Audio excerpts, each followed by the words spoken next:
Okay, good morning, everyone, or good afternoon, or good evening, depending on where you are in the world.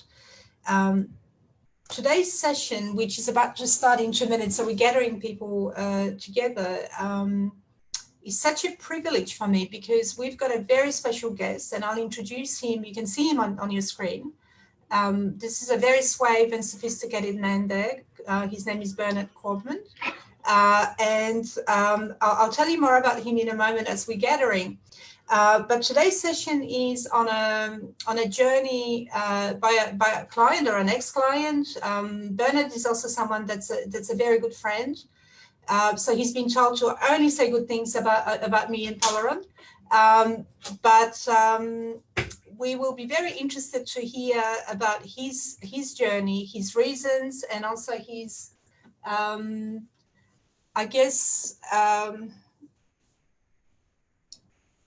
relationship with Poland, maybe that's the way to put it. And those of you that know Bernard know that he is an ex-teacher.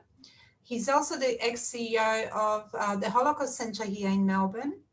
And now, unfortunately, ex-CEO of ASPJ, which is the Australian Society of Polish Jews. So he's someone that's really well-respected, well-known, and someone that's Jewish, but also Polish. So what I will do when I start in a moment is ask Bernard to tell you a little bit more about himself. But my first question to you, Bernard, is can you be Polish and Jewish? Well, very definitely. And it's ridiculous if anyone says anything different. We share such a 1,000-year history, culture. As John Paul II said, we're different sides of the same coin, and we're interwoven so much that there isn't a Polish culture as it is today without the Jews. And for East European Jewry, or European Jewry, wider than that because of the influence of the Poles and their approach to Judaism, we would not be who we are today. But it's also fair to say that it's a pretty controversial question in itself, right? Because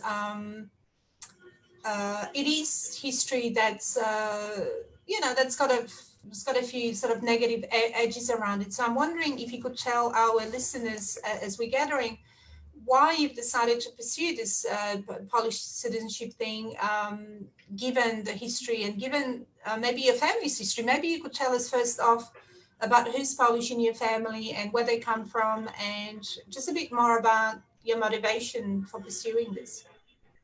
Sure. Both my parents were born in Łódź, and my mother was transported to Auschwitz from the Łódź ghetto, and my father fled to Russia and then joined Berlin's army in Russia and fought alongside the Soviet troops and so on. Mum was then taken on a long march and ended up in Bergen-Belsen, and that's where she was liberated. She lost all of her family except one cousin during the Holocaust. So I was brought up hating Poles, and the reason I was brought up hating Poles was the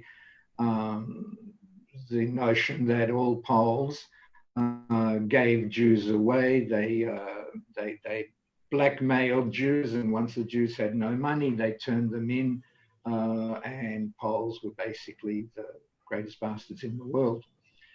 When I became the CEO of the Holocaust Centre, I was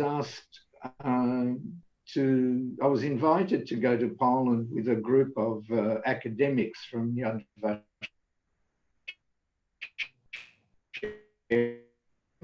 in Israel. And I'm not setting foot in Poland. And my wife said to me that if you're going to be the CEO of the Holocaust Centre, you owe it to the people, to the Jewish community in Australia, to actually have first-hand knowledge of things, to actually see camps and speak to historians there. Otherwise, you're not really doing your duty and fulfilling your duties. So I went, and I have to tell you that I was okay until I reached, I think it was Switzerland, where I changed planes, and I got onto a LOT airplane, and my anger just bubbled over. I didn't want to be there. I refused to speak to the hostesses. I got off the plane. I got to the hotel early, so I went for a walk around at Warsaw. I walked first with my eyes down, like a southern person, a black would do in Southern America. And then the anger in me said, bugger this. And I walked around staring at every single Pole in the eye and saying, come on, hit me. Call me a dirty Jew or something. And, you know, let's get into a rumble. And this attitude continued for a couple of days. And finally, I had to give a talk at one of the universities about Holocaust education. And I guess my feelings came through quite obviously. And this is where my journey began for Polish citizenship, because a young man of about 20 with tears in his eyes came up to me and he said, why do you hate me more than you hate the Germans? And I was so thrown by that question. I'd never thought about it because I wasn't brought up on an anti-German feeling. I was brought up on anti-Polish feelings. And tears welled up in my eyes. And we ended up hugging one another. And I realized that what I'd been doing all these years is by hating Poles, by blaming Poles, I was letting the real perpetrators of the Shoah, of the Holocaust, get away with murder, basically. And it was that young man that sparked inside of me. And the other thing was I had to be true to what we said at the Holocaust Center, because every time students came and they'd ask the question of a survivor, do you hate Germans? And the answer was, they were honest. They said, I am very wary of any German who is my age because I wonder what he did during the war, but I can't hate the children for the crime of the parents. And that resonated with me. And I thought, you know, this young man had nothing to do with, even if his father had been one of those blackmailers or whatever, he had nothing to do with it. So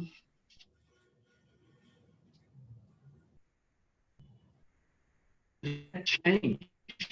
That changed for me. And after that, able to lose in about 2005, totally devoid of anti-Semitism. And one little example was we went to a village and even the group from Yad Vashem, we walked past this really, really old, dilapidated house that was just made of wood with tin roof or something. And a lady from the first floor was screaming, Gigi, Gigi. And the guy who was leading the tour said, come on, let's go, let's keep walking. Being the sort of guy I am, I thought, bugger this. And I stood under the window and in my broken Polish, I said, co ty chcesz? And she said, chodź tutaj. So I went upstairs where she invited me and she had a couple of paintings. She said, this house used to belong to Jews. I don't know where they are, what happened, but I see that some of you are wearing yarmulkes. Do you want to take the paintings? And so even this guy from Yad Vashem, who was pushing us away from this house because he immediately thought, oh yeah, they're going to scream out anti-Semitic thing, was this really nice older lady giving us back some Jewish property for us to take to the museum in Israel. And that's how I found Poles. I just found them to be really hospitable. Mm. So that's kind of a beginning of a journey, but of course it started much, much earlier. You were born in France. Yes. How come? How did your parents end up in France? My parents, as Holocaust survivors, decided to go to Israel. My mother couldn't stand it there, couldn't stand the heat, couldn't stand the people, strangely enough. So they went back into Europe, and she had an uncle who had gone to France before the war. So they settled in Paris and became part of the community there. And there were quite a lot of Polish Jews in Paris. Yeah, that's. But I don't remember much because I was institutionalized for many years while I was in France. So I don't remember much about it. But that's how we ended up in France. And then my dad died when I was 7. He had cancer. And my mum had a friend from before the war, a group that she hung out with. He wasn't married. He was in Australia, and he proposed to my mum and brought my mum and I over to Australia when I was 9. Because the interesting thing about what you're talking about is I find it painful when I hear you talk, even though of course your story is unique, but it's not different than many other people's. And what Sure. always interests me is that negative space around Poland and the Jewish issues. And we've known each other for quite a few years, that I was born in Poland, and my views about Poland and Jewish-Polish relationships are perhaps a little bit different than other people's because I grew up there. But where do you think that comes from? So you did talk about, I think initially, about the fact that, Jews went through annihilation, I guess, down from 3.2 million people to 300,000 just after the war. And at the moment, there's something like 10,000 Jews in Poland, so very, very few. But I'm wondering, because I know, in your private life, you kind of read about philosophy, you read about all kinds of stuff, and you have a lot of strong opinions.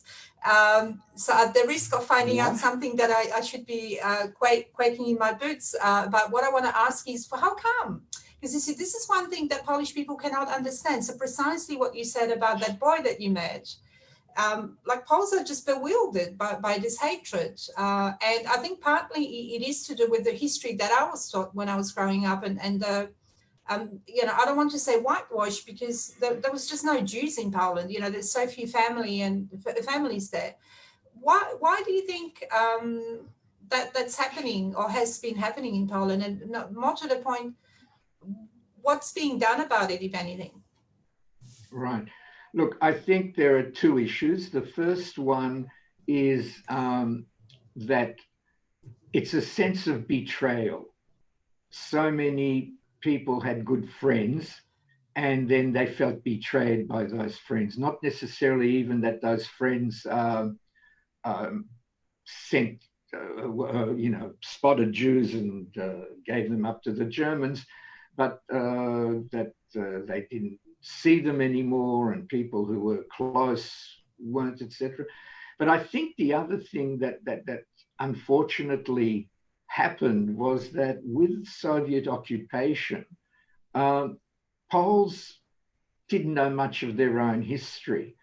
There is a guy who was very anti-Polish who wrote a book here under the gaze of the eagle or something like that. He was a Polish Jew. And I believed every word that book said. And one of the things he said to me, look, you look through history books and there's a mention of the Warsaw Uprising, but not the ghetto. Mm-hmm. And when I went to Poland, because I was with a group of academics, we met the Minister for Education and so on. And he actually said to me, Bernard, you don't understand how strong communism was. They wrote the textbooks. We had to teach from what they told us. Mm-hmm. And that's when I realized that a lot of Poles didn't know their own history. And again, that was another reason that I thought, well, now they're learning it, obviously, since the fall of communism. But it's a good time to have an honest and open dialogue. And, I was out sitting on a log outside of Sobibor. I'd visited all the camps. This was the last one, and I was actually sick of going into camps. So while everyone went into the camps, I sat on a log outside in Sobibor. And all of a sudden, the car drives up, and there's a farm next door. And about 5 skinheads get out of the car, they go to the farm, another two come out, and they come into Sobibor, just outside of the Sobibor, where I'm sitting, and they surround me. And I thought, look, I'm too old for this sort of stuff. And again, in my broken Polish, I said, siedź tutaj. So I don't know if it was my teacher voice or whatever, but they actually sat. And I said, look, anyone speak English? They said, yeah. And I said to one of them, is this Harass a Jew Day? And he said, yeah. And I said, well, how do you feel if I don't feel harassed? You guys aren't scaring me. I'm glad to talk to you, but I don't feel harassed. And he said, well, you're different. And I said, well, maybe. But anyway, have you met Jews apart from the ones you harass to come off the bus? And he said, no. So where did you get your attitudes? Moja babcia mi mówiła. But then when we started to talk, and I said, why aren't you at work? Why are you here harassing me? And they said, it's unemployment. It's in the country. There's nothing for us to do except harass people. If it's not Jews, it'll be somebody else. What year was this, Bernard? This was in, this would have been in about 2005. Okay, so about 15 years ago, Yeah. And I just realized that these kids were fine. Their anti-Semitism was, as they portrayed it, was on a shallow level. And I hate the phrase, that it's in Polish women's breast milk, because the truth is that my anti-Polish feelings were in my mother's breast milk, and it's a two-way thing. And I always felt that dialogue was the best way. And the most surreal thing was that when I finally left, when the Jewish guys came out of Sobibor and they saw me sitting with 7 skinheads, they started to rush towards me. And I had to put up my hand and say, no, take it easy. And I said to them, I've got to go now, gentlemen. And they all stood up. We all shook hands, do widzenia pan, etc. Very respectful. I'm on the bus and there's 7 skinheads waving at me and I'm waving outside the bus window. And I realized a connection had been made. Maybe next time they'll think slightly differently about a Jew. I don't know. But I've always been into this idea that it's important to have dialogue. It's important to understand the other person's point of view. The museum in Poland, again, 2005, and again in 2015, that made the greatest difference to me is the Warsaw Uprising Museum.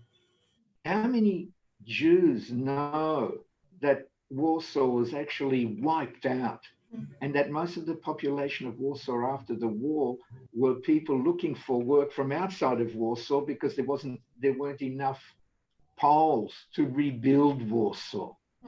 And when you hear that and you read all the material around there, what I don't like that happens everywhere, and not just between Poles and Jews, is this league ladder of suffering.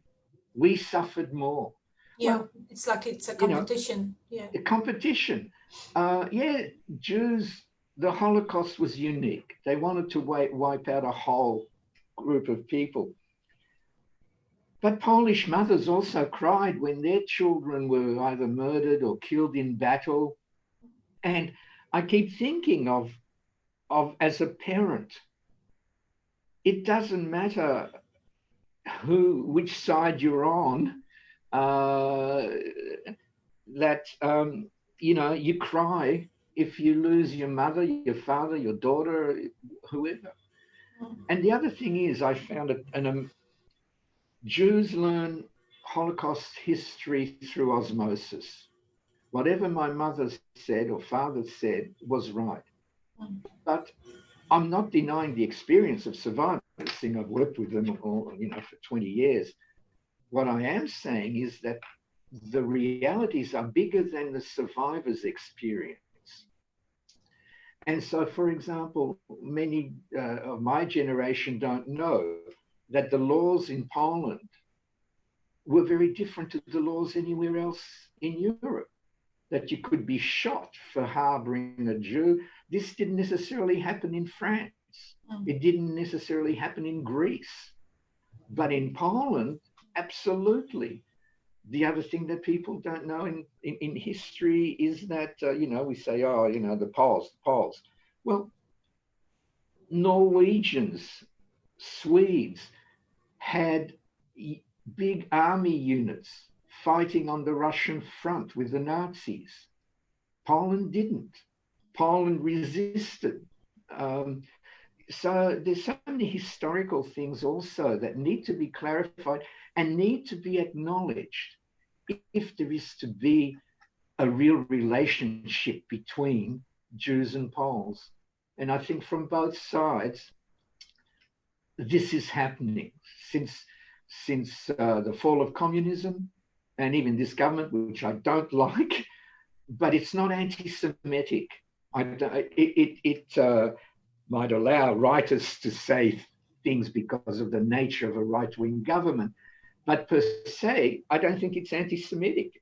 There's a photo of me, which you'll see later, praying in 2015 in a synagogue, wearing a talit and tefillin and all these sorts of things.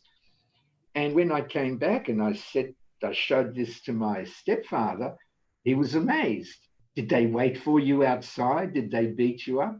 And I just say to him, look, mate, there are more dogs and guards outside the synagogues in Australia than there were outside Nozick or outside any Chabad house in Poland.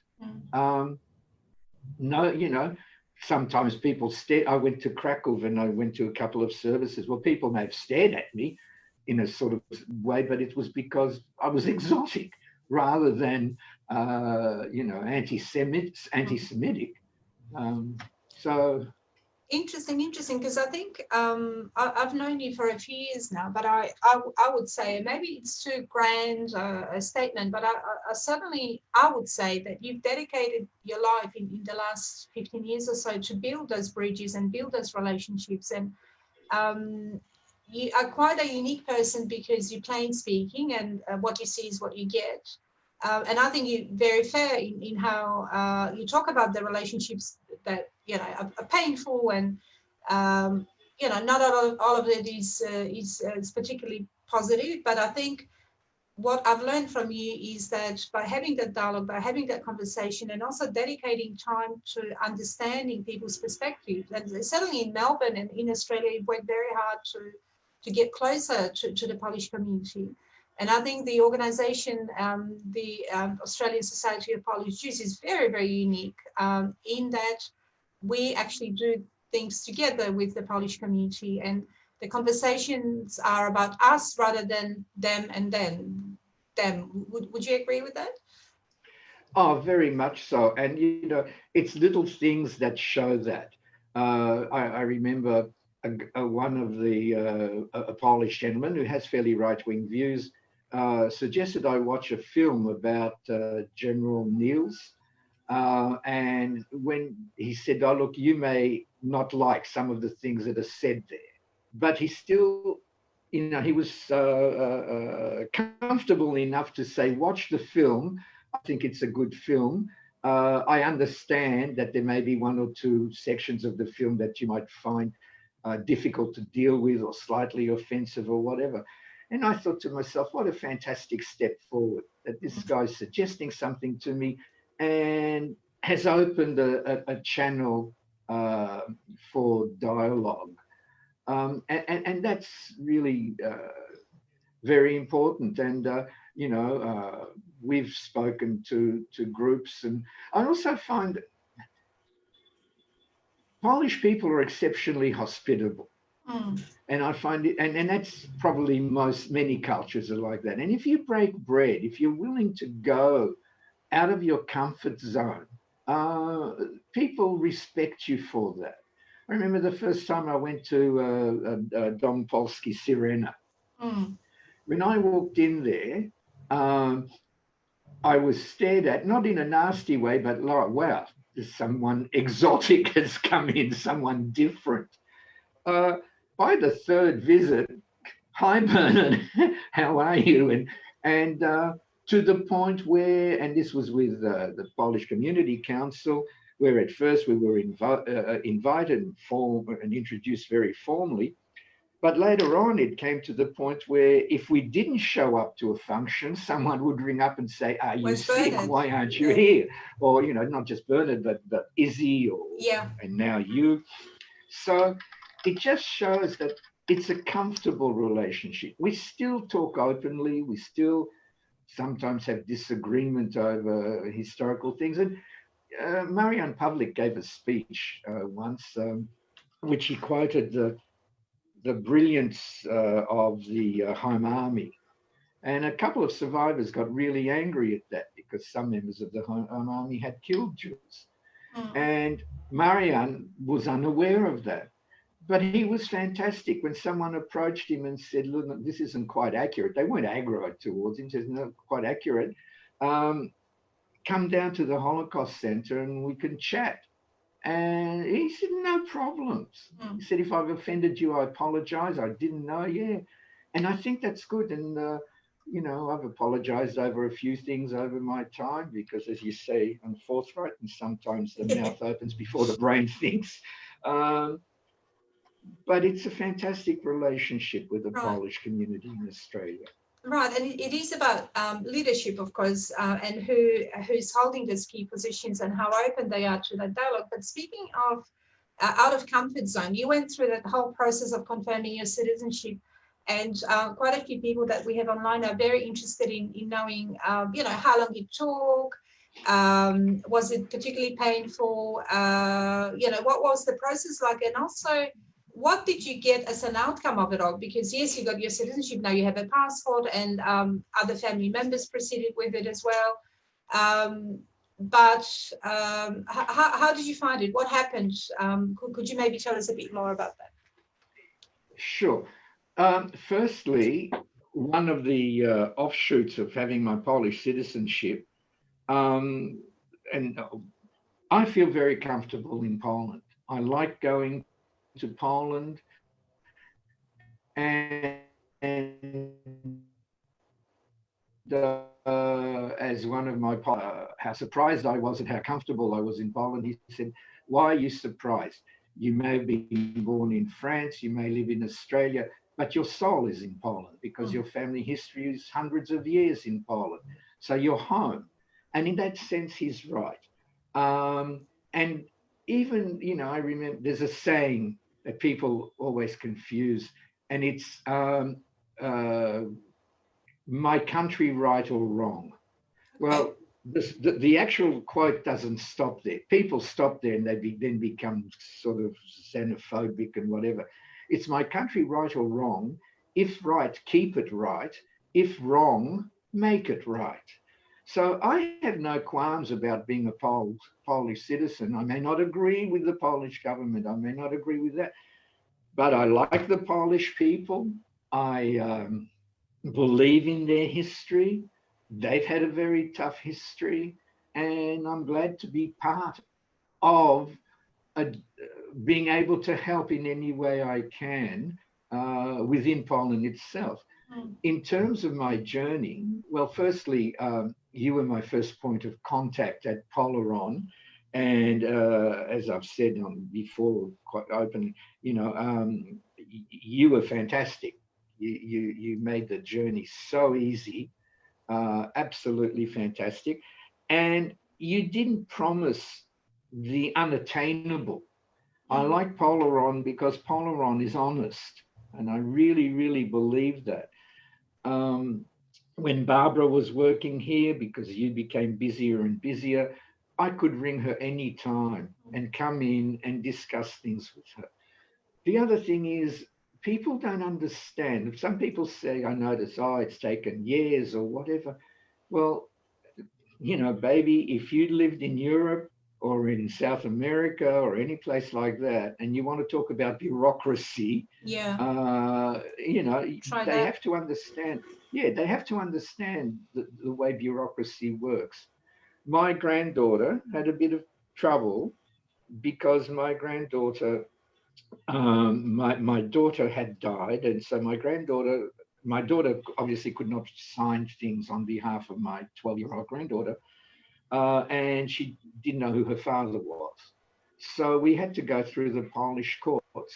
So hers took a little longer, but that's okay. You have to be patient. You don't have control over every aspect of the process. You know what the process is. And the beauty of Polaron is that you have people on the ground. And so you can be kept up to date. But there's no point ringing every day and saying, "Have you heard yet? Have you heard yet?" Oh, Because trust that's me, not how it works. People do. Yeah, Yes. well, that's not how bureaucracy works. It doesn't work like that in Australia either. No. But I think there's a little bit of anxiety around the process in that you are in a foreign government's hands, Sure. if you want to put it that way. So, so glad to hear that you've had a good experience. Andrea, can I get you to please show us some slides? Because generously, Bernard has brought along some photos for us just to see his journey in Poland. Could you take us through what it is, Bernard, perhaps? Sure. I chose this photo because in 2015, and this again is the thing that brings me close to Poland, it's young people. I went to a town, don't know how to pronounce it properly, but Mazowiecki Grodzic. And yes. It's just out, sorry? Yeah, you did a good job. Yeah, it's just outside of Warsaw. Mm-hmm. And I visited a school there, and these are year 10 school students. And they had a project to find out where all the Jews lived in that town. They decided they'd find that out. And some of them learnt Hebrew and Yiddish. There was another photo we can send in. They went to all the places in the village, and they found mezuzot on different doors. They knocked on the doors to find out the history. So by the time we got there, this is two young people explaining to us who was buried there and what their profession was through the Yiddish that they had learnt. Oh, wow. And and that was the thing. They're the ones who put me on Facebook because, like an old fool, I said to them when I was leaving, "Look, you guys are fantastic. Write down your addresses, and I'll write to you." And in fact, this young lady there is the one who said to me, "Don't you have Facebook?" Yeah, and I said, "Oh, no." She said, "Show me your phone," and she put me on Facebook. And I'm still in touch with every single one of those kids. Amazing. And that was 5 years ago. So the youth of Poland is what I adore. Their verve. And also, even it's changed since I first went there because they're now so European. There's no complex about, "Oh, I'm a Pole." They're equal to everybody else. They share the values of humanity and the Declaration of Human Rights, just like every other young person in Europe. They're just fantastic. Amazing.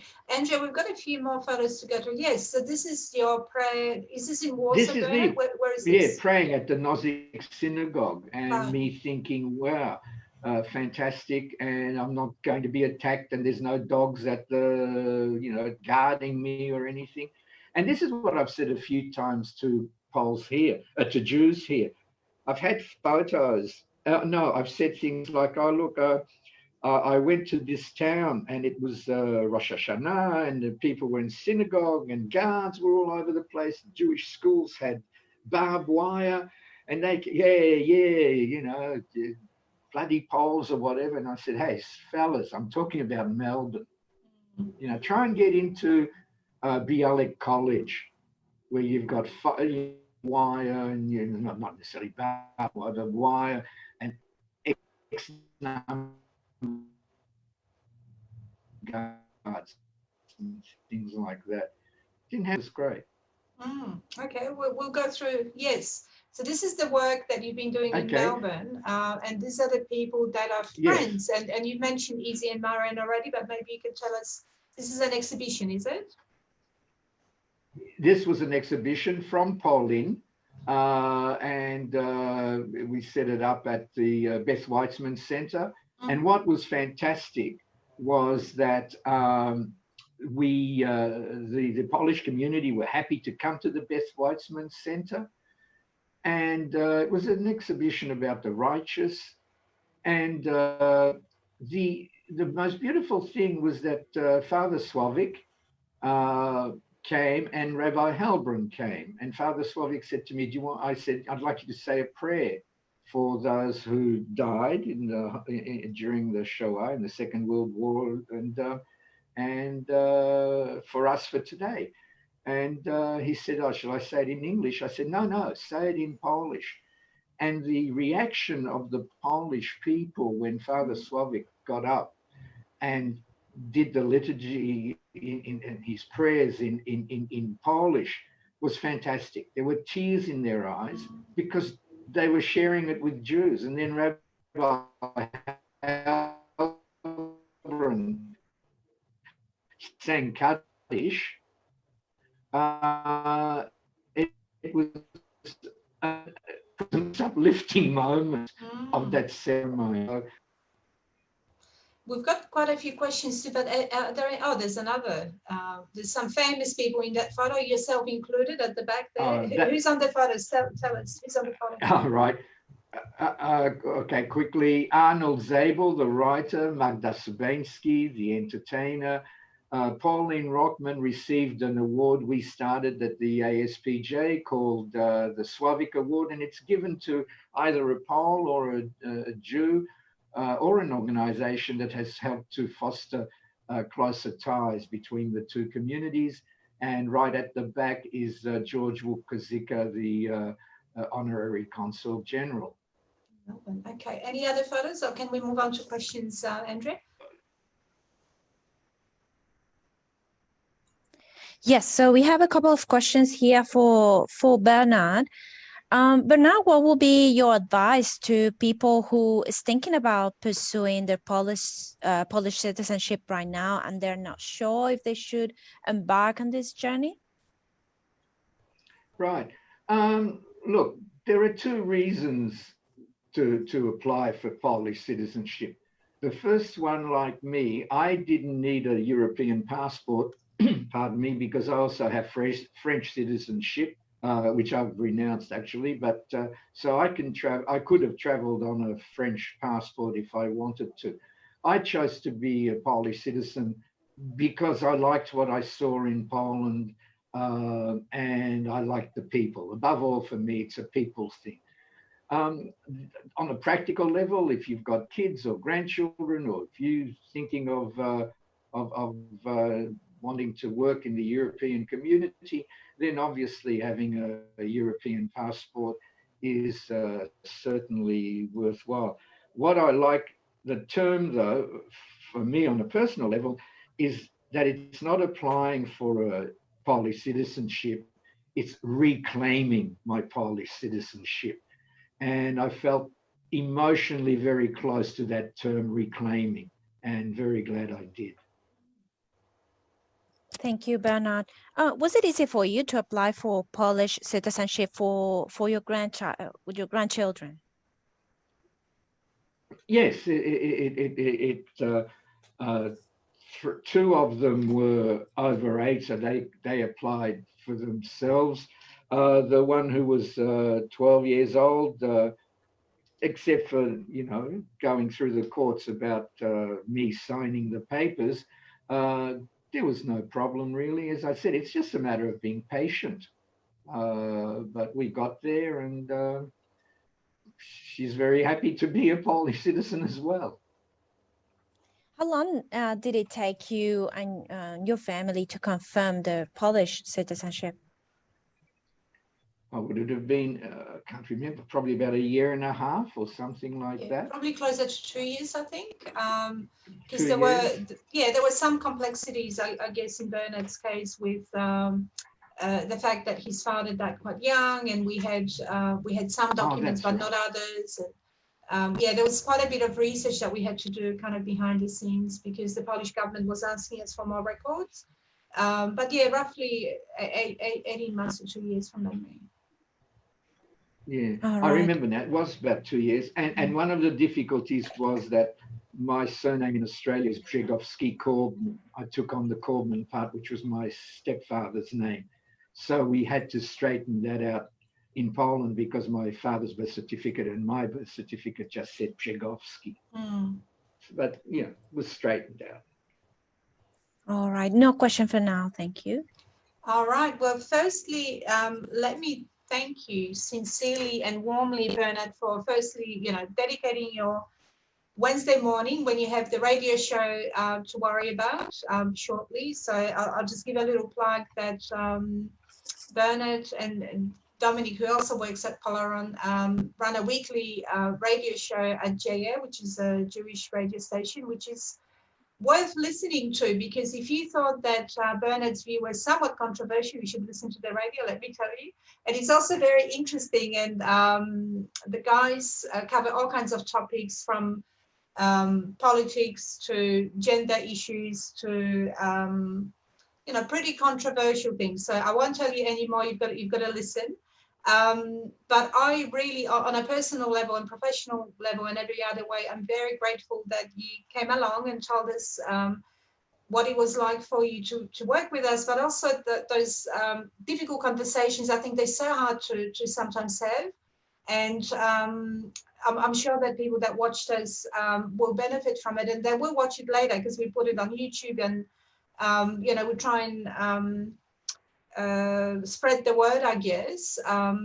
The thing with your presentation today is that I hope it does enrich people's lives, because like you, I try to be as honest and transparent as I can about the process, and some of the issues around the edges, I guess is the best way to put it. So for me, a very sincere thanks for sharing your experience, for sharing your photos. I do hope that we can go back to Poland soon. We can't travel at the moment, but I certainly had it planned. I don't know, were you planning to go to Poland this year or maybe next year? I was hoping to, but yeah. Probably now next year. Okay, because it's a wonderful place to visit. So thank you, and I'll let you get on with your life and get on with your morning in preparation for your radio show. Thank you, Bernard, very much. And thanks, Andrea, for behind the scenes work. Thank you, guys. Thing. Never mind. Go. We've got no, time. I was going to say one quick thing is that apart from Poland, talking about Polaron, there is a very important word, and that's integrity.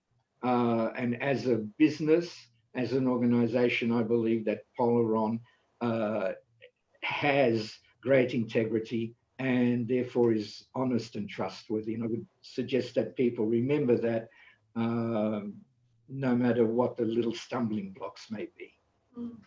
I am very grateful for your words, and I'll give you a big hug when Corona is over. Okay.